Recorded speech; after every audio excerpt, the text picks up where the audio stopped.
సంఘటన జరిగింది. అమ్మాయి బహిర్భూమికని అక్కడికి వెళ్ళిన తర్వాత అక్కడ మార్నింగ్ 5:45కి వెళ్ళిన అమ్మాయి ఇంకా రాలేదని చెప్పి తల్లిదండ్రులు వెతుకులాటలో ఆ అమ్మాయి నిర్జీవంగా పడి ఉండటం, అది కూడా ఎలాంటి అచేతన స్థితిలో వాళ్ళు చూశారంటే ఏ తల్లిదండ్రులు కూడా చూడకూడని పరిస్థితుల్లో ఆ అమ్మాయిని అక్కడ ఐడెంటిఫై చేయడం జరిగింది. ఒంటి మీద నూలు పోగు కూడా లేకుండా అమ్మాయిని రేప్ చేసి చంపబడింది అన్నది ప్రాథమికంగా పోలీసులు కూడా ఇచ్చిన ఇన్ఫర్మేషన్. అమ్మాయి చంపబడిన తీరు కూడా చూస్తూ ఉంటే చాలా బ్రూటల్గా హత్య చేసిన సందర్భాన్ని కూడా మనందరం కూడా చూసాం. నిజంగా ఇలాంటి సంఘటనలు జరుగుతూ ఉంటే సభ్య సమాజంలో మనం ఉంటున్నామా లేకపోతే ఎక్కడైనా అటవీ ప్రాంతంలో ఉంటున్నామా అన్న విషయం అయితే మనకు ఒక్కొక్కసారి భయం అనిపిస్తుంది.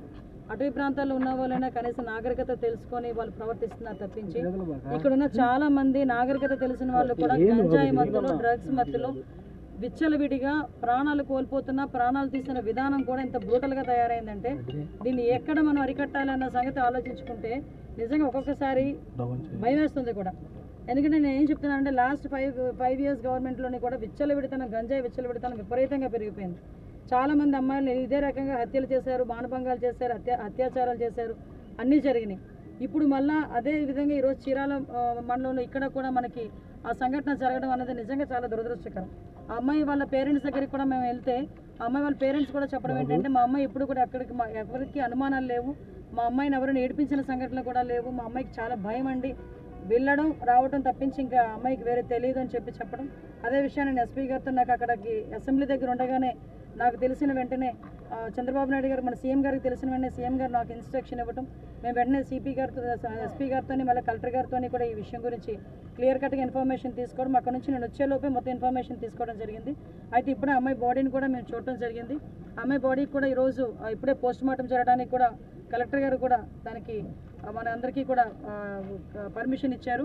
దీనికి ఇమీడియట్గా ఆ విషయంలో స్పందించాలి అని చెప్పి మన లోకల్ ఎమ్మెల్యే గారు కూడా చాలా క్లియర్ కట్గా స్పందించడం, దానికి చంద్రబాబు నాయుడు గారు ఈ విషయం మీద స్పందించి ఇమీడియట్గా డీసీపీ గారిని కూడా పిలిపించుకొని డీసీపీ గారితో ఇన్ఫర్మేషన్ తెప్పించుకొని ఇక్కడ డిపార్ట్మెంట్ వాళ్ళకి కూడా ఇమీడియట్గా వాళ్ళకి ఇన్స్ట్రక్షన్ ఇవ్వడం జరిగింది.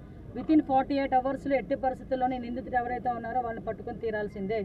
దీనికి ఎక్కడా కూడా వాళ్ళెవరూ కూడా దాన్ని నిర్లక్ష్యం చేయడానికి ఎట్టి పరిస్థితి పనికిరాదు. అట్ ద సేమ్ టైం ఆ కుటుంబం కూడా చాలా పేద కుటుంబం. ఆ అమ్మాయి టైలరింగ్ చేసుకుని బతికి ఆ కుటుంబాన్ని పోషించుకునే పరిస్థితి అమ్మాయిది.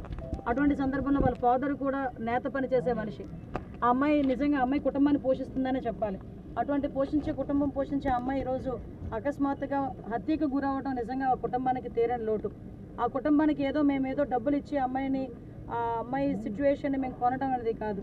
డెఫినెట్గా గవర్నమెంట్ పరంగా అమ్మాయికి ఎక్స్గ్రేషియా ఇవ్వాలి, అమ్మాయికి భరోసా ఇవ్వాలి. గవర్నమెంట్ తరఫున కూడా కుటుంబానికి అమ్మాయిని తిరిగి తీసుకురాలేము, ఎవరు కూడా తీసుకురాలేము. కానీ ఆ కుటుంబానికి ఎంతో కొంత గవర్నమెంట్ నుంచి భరోసా కావాలి కాబట్టి గౌరవ ముఖ్యమంత్రి గారు 10 లక్షల రూపాయలు ఎక్స్గ్రేషియా కూడా ప్రకటించడం జరిగింది. అది యాజ్ ఎల్ యాజ్ పాసిబుల్ ఆ కుటుంబానికి ఎమ్మెల్యే గారి చేతుల మీదుగా కూడా అది ఇవ్వడం జరుగుతుంది. ఇవన్నీ పక్కన పెట్టండి, కానీ ఒకటి మాత్రం చెప్తున్నా, ఈరోజు గాంజా ఎంత దారుణంగా సిచ్యువేషన్స్ ఉన్నాయంటే నేను హోమ్ మినిస్టర్గా ప్రమాణ స్వీకారం చేసిన తర్వాత ఇంకా బాధ్యతలు తీసుకోకుండానే గాంజా మీద మేము దృష్టి పెట్టడం జరిగింది. అక్కడ లోకేష్ గారు కానీ, పవన్ కళ్యాణ్ గారు కానీ, ముఖ్యంగా చంద్రబాబు నాయుడు గారు కానీ, సీఎం గారు కానీ అందరూ కూడా గాంజాని 80% నిర్మూలించాలన్న కాన్సెప్ట్ మీద ఉన్నాం. ఆ దురదృష్టకర సంఘటన ఏంటంటే ఈ రోజుకి కూడా నార్కోటిక్ సెల్ లేదు ఆంధ్రప్రదేశ్లో. లాస్ట్ 5 సంవత్సరాలు మరి ఏం చేశారో తెలియదు. పక్కన హైదరాబాద్లో గాంజాయి తాలూకా సిచ్యువేషన్స్ అంటే అక్కడ డ్రగ్స్ గాంజాయి ఉన్నా ఇక్కడ ట్రాన్స్పోర్టేషన్ అంతా ఇది కానీ అక్కడ గంజాయి సరఫరా జరిగే పరిస్థితులు కానీ అక్కడ అంత లేకపోయినప్పటికీ కూడా పక్కన తెలంగాణలో నార్కోటిక్ సెల్ అని ఉంది. కానీ ఈ రోజుకి కూడా ఇక్కడ నార్కోటిక్ సెల్ లేదు.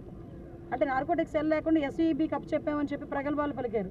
ఎస్ఈబీలో ఎస్పెషల్లీ గంజాయి ఒకటే కాదు, మైన్స్కి సంబంధించి, శాండ్కి సంబంధించి, లిక్కర్కి సంబంధించి కూడా ఎస్ఈబీ వర్క్ చేస్తుంది.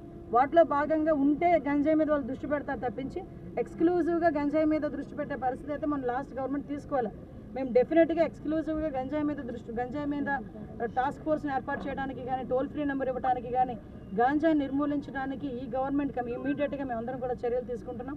రాబోయే కాలంలో